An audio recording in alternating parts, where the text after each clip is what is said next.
नमस्कार। Class 10th NCERT book से geography की क्लासेस चल रही हैं, जिसमें हम पहले के 2 अध्याय पढ़ चुके हैं जो कि कई पार्टों में डिवाइड थे। अगर पहले के 2 अध्याय आप न देखे हों तो पीछे जाके उसको देख लेना, और हमारे चैनल को अभी तक यदि आपने सब्सक्राइब नहीं किया है तो प्लीज़ सब्सक्राइब कर लें ताकि आप तक सभी वीडियो पहुंचे। आज हम तीसरा अध्याय पढ़ेंगे जो है जल संसाधन के बारे में, और आज जिन महत्वपूर्ण बिंदुओं पर हम चर्चा करेंगे उसको हम देख लेते हैं। आज जिन महत्वपूर्ण बिंदुओं को देखेंगे, जल से संबंधित तथ्य, कुछ आंकड़ों को देखेंगे, जल दुर्लभता क्या है, उसका संरक्षण और प्रबंधन कैसे किया जाए, इसकी आवश्यकता क्यों है, जल की कमी के कारण और उसका संरक्षण, यही हम इस आज के वीडियोस में देखेंगे, समझेंगे।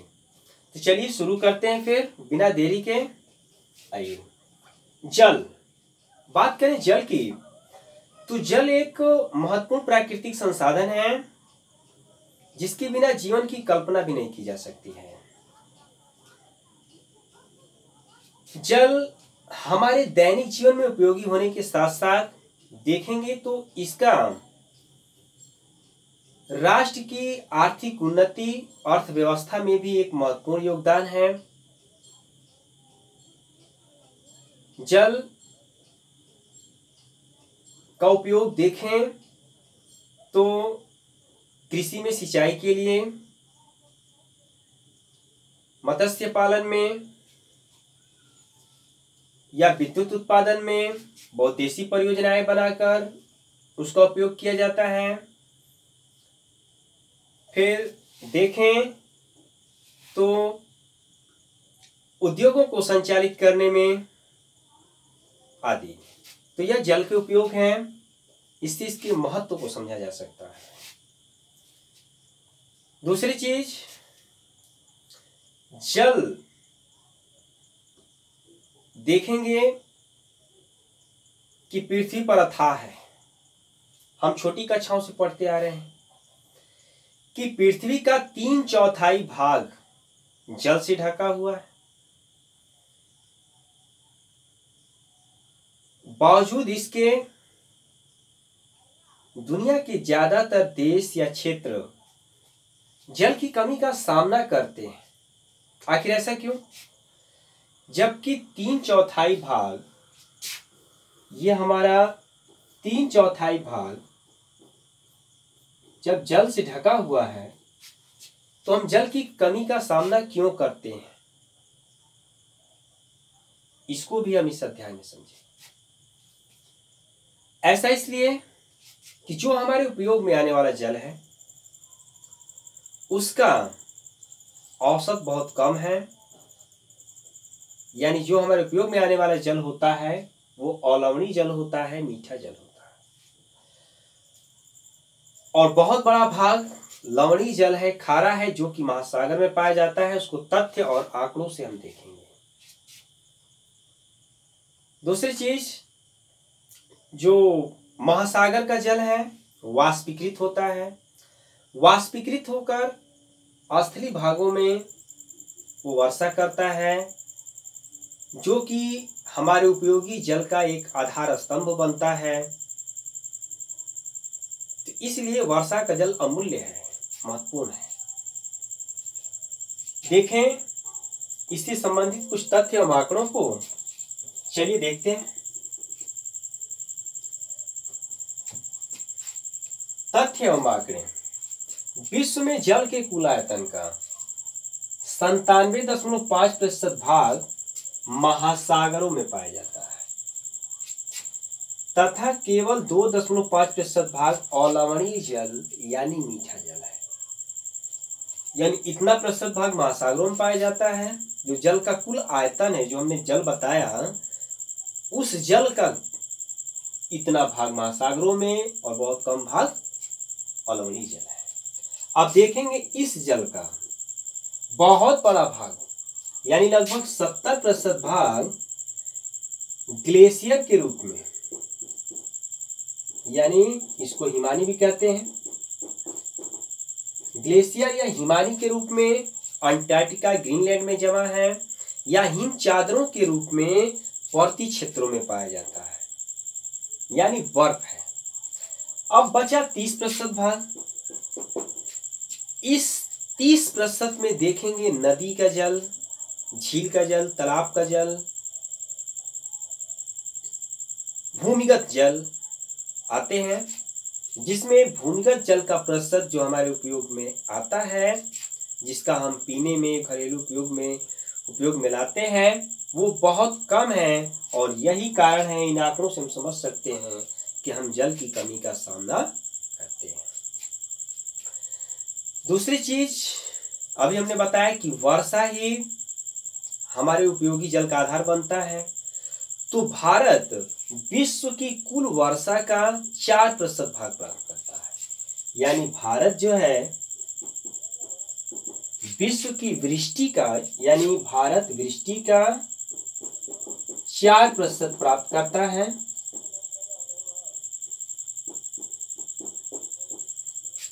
और प्रति व्यक्ति प्रति वर्ष जल उपलब्धता की दृष्टि से भारत का विश्व में 133वां स्थान है, यानी 133वीं रैंक है भारत की प्रति व्यक्ति जल उपलब्धता की दृष्टि से प्रति वर्ष।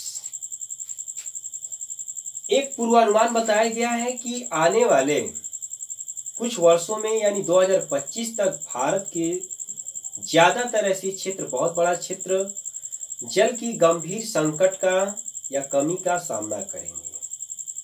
ठीक है, तो यह है जल से संबंधित कुछ आंकड़े, तथ्य जो हम इतना जाने परीक्षा की दृष्टि से पूछा जाता है, तो इसको हम जल में लिख सकते हैं।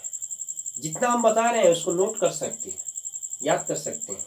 बाकी तो हम PDF लिंक अध्याय के अंत में आपको देंगे ही, जब हम लास्ट पार्ट इसका पढ़ाएंगे तब। अभी पहला पार्ट पढ़ रहे हैं। चलिए आइए देखते क्या है। आगे देखते हैं कि जल दुर्लभता क्या है। क्या है जल दुर्लभता? यहाँ देखेंगे जल दुर्लभता यानी जल संकट। आवश्यकता की तुलना में कम जल की उपलब्धता ही जल दुर्लभता कहलाता है। यानी हमें जितनी जल की आवश्यकता है उसकी तुलना में यदि हमें कम जल प्राप्त होता है, यानी न्यूनतम आवश्यकताओं से भी कम जल प्राप्त होता है, उपलब्ध होता है, तो उसी को हम जल दुर्लभता या जल संकट कहेंगे। ऐसी स्थिति को जल संकट कहा जाता है। इसके कारण क्या है? कारण तो होंगे ही, ऐसा तो नहीं कारण तो पहले ही है, स्पष्ट है, प्रतिशत कम है।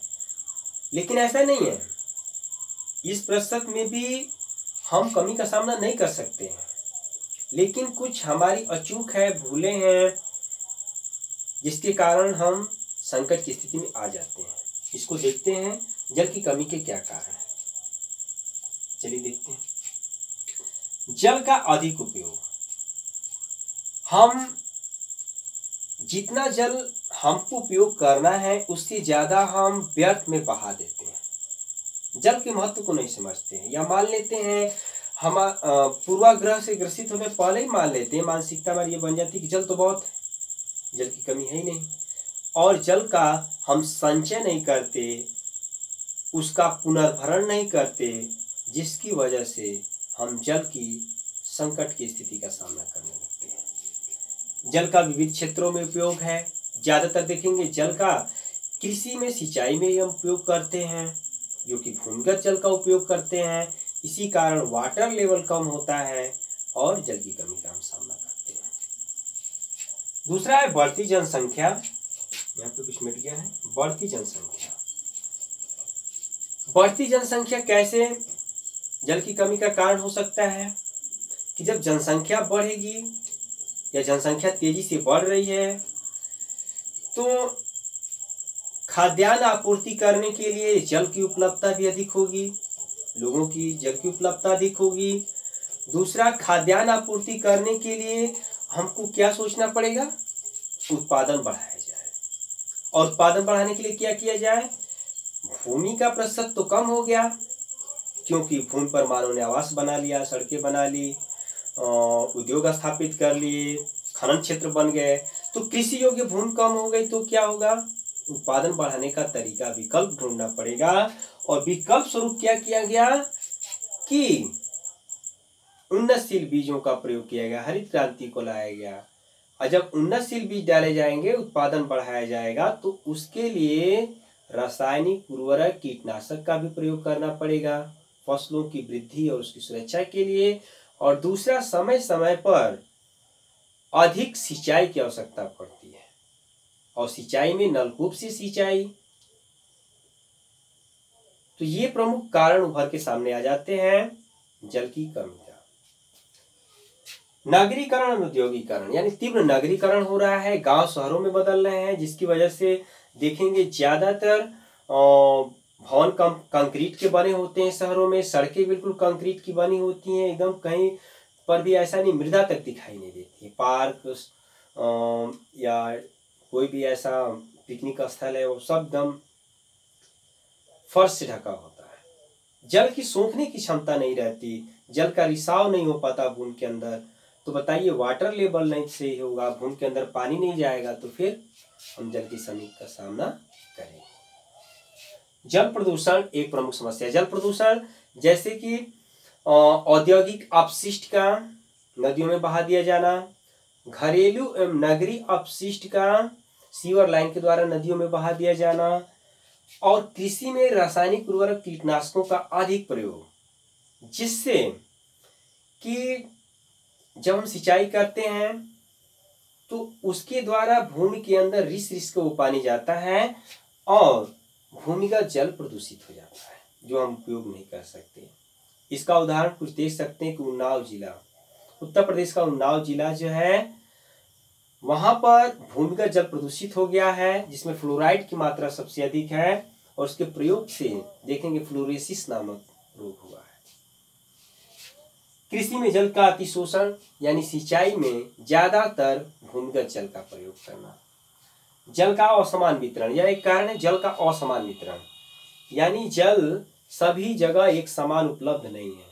कोई ऐसा क्षेत्र है जहां पर जल की उपलब्धता अधिक है, कोई ऐसा क्षेत्र है जो सूखा क्षेत्र है, जो कि हर साल जल की कमी का सामना करता है। ऐसा इसलिए कि वृष्टि देखेंगे, वर्षा हर स्थान एक समान वर्षा प्राप्त नहीं करता है। जैसे जैसलमेर, राजस्थान, बीकानेर के क्षेत्र कम वर्षा प्राप्त करने वाले क्षेत्र हैं, वहीं मेघालय अधिक वर्षा प्राप्त करने वाला क्षेत्र है। ठीक है, तो ये रहे कुछ कारण। अब देखते हैं प्रबंधन को। जल प्रबंधन क्या है? जल प्रबंधन यानी जल का प्रबंध कैसे किया जाए? वर्षा जल का संग्रहण किया जाए, क्योंकि वर्षा जल अमूल्य है, इसलिए इसका बचाव करना अति आवश्यक है। और इसके लिए हम क्या करें कि वर्षा जल का संचय कर उसका उपयोग करें। वर्षा जल का संचय कर उपयोग करने की प्रक्रिया ही वर्षा जल संग्रहण कहलाती है। इसमें देखेंगे कि क्या किया जाता है कि आप देखे होंगे ग्रामीण क्षेत्रों में कि गांव में तालाब होते हैं, पहले कुएं हुआ करते थे, अब तो कुएं पट गए हैं। तो तालाब में वर्षा का जल एकत्रित किया जाता है, जिससे वाटर लेवल बना रहे, जल भूमिगत होता रहे। ठीक है। दूसरा देखेंगे कुछ विधियां लोग अपनाते हैं, कुछ विधियां उन क्षेत्रों में अपनाई जाती हैं जो कि जल की कमी का सामना करते हैं। इसमें प्रमुख रूप से देखेंगे कि जो हिमालय का पर्वतीय क्षेत्र है, खासकर पश्चिमी हिमालय का जो क्षेत्र है, और जम्मू कश्मीर और हिमाचल प्रदेश के क्षेत्र हैं, वे वहां पर एक विधि अपनाई जाती है कि जो मुख्य नदी है उसका मार्ग बदल दिया जाता है, वाहिकाएं निकाली जाती है, जिसका उपयोग सिंचाई में किया जाता है, जिसको स्थानीय तौर पर गुल या कुल कहा जाता है। जैसे पर्वतीय क्षेत्रों में नदियां कई धाराओं में बहती हैं, तो मान लीजिए यह एक धारा है, इसका मार्ग बदल दिया जाता है या वाहिकाएं निकाली जाती है, एक वितरिका निकाली जाती है। मुख्य नदी से वितरिका एक धारा निकाली जाती है सकृषि, और इसका उपयोग कृषि में सिंचाई के लिए किया जाता है। इसी को कहा जाता है गुल या पुल। इसको स्थायी तौर पे कहा जाता है क्या? गुल या पुल। याद रखेंगे, ठीक है। आगे देखेंगे कि जो राजस्थान है, राजस्थान में छत वर्षा जल संग्रहण विधि अपनाई जाती है। छत वर्षा जल संग्रहण।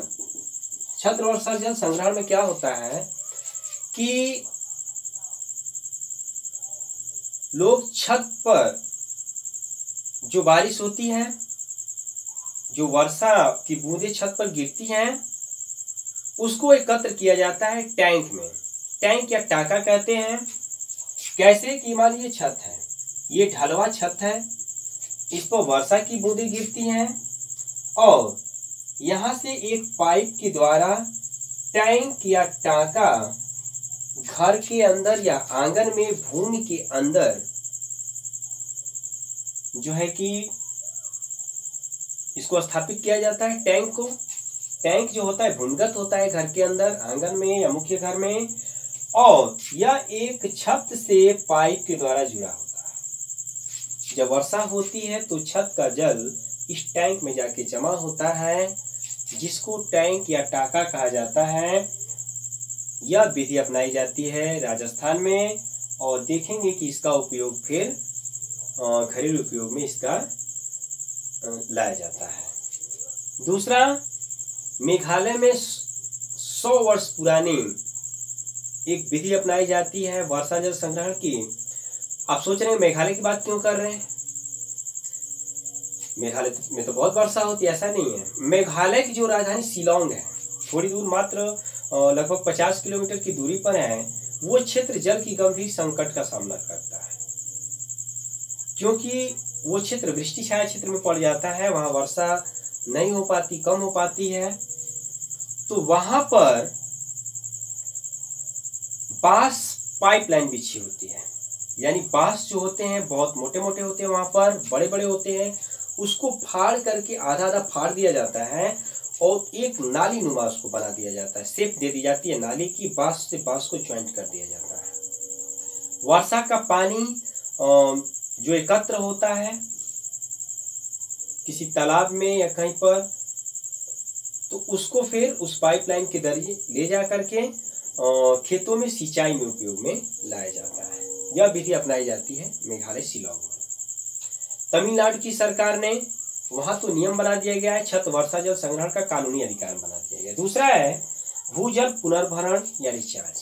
क्या है भूजल पुनर्भरण या रिचार्ज? किसको कहेंगे? देखें, जो वर्षा का जल है सतह पर आता है, सतह पर एकत्रित होता है, उसका भूमि के अंदर प्रवेश करना ही भूजल पुनर्भरण का। पुनर्भरण इसलिए कि हम भूमिगत जल का उपयोग करते हैं, हम भूमिगत जल का उपयोग करते हैं और फिर एक प्रक्रिया द्वारा वो जल उतना पूरा होता रहता है। वो प्रक्रिया कौन सी है? एक प्राकृतिक प्रक्रिया है और दूसरी मानवीय प्रक्रिया है। प्राकृतिक प्रक्रिया के द्वारा भी देखेंगे कि जल का पुनर्भरण होता है, यानी भूमि के अंदर जाता है, भूमि की सतह में जा करके वह एकत्रित हो जाता है चट्टानों के मध्य में। जो सतह का जल होता है रिस रिस करके जाता है। इसमें महत्वपूर्ण भूमिका एक तो पृथ्वी का गुरुत्वाकर्षण बल कार्य करता है और वृक्ष इसमें महत्वपूर्ण भूमिका निभाते हैं, क्योंकि वृक्ष की जड़ें गहराई तक गई होती हैं। तो प्राकृतिक प्रक्रिया वही है कि स्वतः भूमि के अंदर जल रिस रिस के पहुंचता है और जमा होता है। इसमें भूमिका वृक्ष निभाते हैं। संकट इसलिए आया है क्योंकि ज्यादातर वनोन्मूलन यानी वनों का विनाश कर दिया गया है, जिसके कारण आप देखेंगे कि अब भूमि के अंदर जल उतना नहीं पहुंच रहा है। सड़कें कंक्रीट की बन गई हैं, ज़्यादातर भवन कंक्रीट के बना दिए गए हैं, है ना। इस कारण देखेंगे कि भूमि के जल सोखने की क्षमता कहाँ से रहेगी जब मृदा ही नहीं ऊपर दिखाई देगी। तो यह कारण है। एक मानव प्रक्रिया के द्वारा, मानव प्रक्रिया क्या, जो अभी बताया गया, वर्षा जल संग्रह की जो विधियां अपनाई जाती हैं वो आ जाएगा मानवीय प्रक्रियाओं के अंतर्गत। आगे देखेंगे जल का हम सावधानी पूर्वक उपयोग करें, दुरुपयोग न करें, और फिर जल प्रदूषण पर हम नियंत्रण रखें, हम जल को प्रदूषित होने से रोकें। ठीक है, तो ये कुछ विधियां हैं प्रबंधन की। आज का टॉपिक यही कवर होता है, जो आज हमको प्रमुख बिंदुओं को जो पढ़ना था। आगे फिर हम पढ़ेंगे जो बहुउद्देशीय परियोजनाओं के ऊपर होगा। तो देखना ना भूले, अगला वीडियो महत्वपूर्ण है परीक्षा की दृष्टि से भी, और यहाँ से भी, और प्रायोगिक कार्य भी आपके यहीं से कराए जाएंगे। इसके पहले वाला अध्याय और यह अध्याय जो है, यहाँ से प्रायोगिक कार्य आपकी परीक्षा में कराए जाएंगे। इसको आप नोट कर लीजिए। ठीक है, तो वीडियो कैसा लगा कमेंट बॉक्स में जरूर बताएं। Okay, thanks.